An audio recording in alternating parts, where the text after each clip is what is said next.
Yep. Well, let's see here. Brett Favre involved in a scandal where millions of dollars in Mississippi welfare funds were diverted, with Brett Favre receiving $1.1 million in speaking fees and pushing for $5 million for a volleyball facility at his alma mater. Though he has denied wrongdoing, he hasn't been criminally charged. So now the scandals. So this is where some people kind of get it blurred because they don't.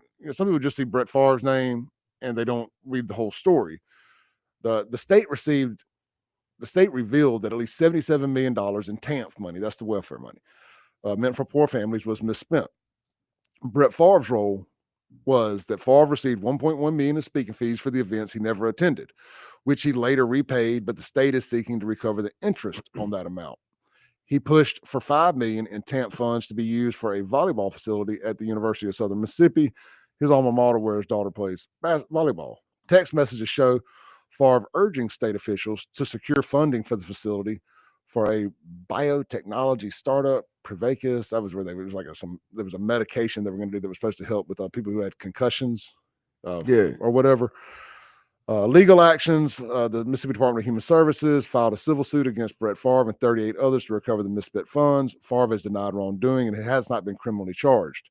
The big players in this were Nancy New and her son, Zach New. I always say Drew New. Zach New. And, of course, people assumed that Phil Bryant, being governor at the time, had something to do with it as well. Tate, people also run Tate Reeves' name in there, but I don't think Tate had any.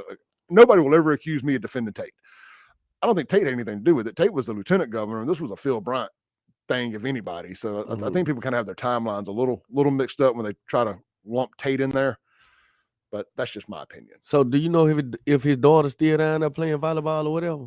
I would think that she's probably graduated by now. They from Mississippi? I mean, she live in Mississippi? Yeah, they're from Hattiesburg. They still live down there. Tell her to call me. Brett Favre's daughter, call me. ASAP. So I need some of that money I got over there. Look, here's what I've said on the whole thing. Can we just do an investigation and prove one way or another so we can move on from it? Because, I mean, if he's guilty. If he ain't, cool, If people are making accusations about me and I know I'm not guilty, I welcome an investigation. Clear my name. Yeah. So I can then sue you. Yeah. For dirtying up my name.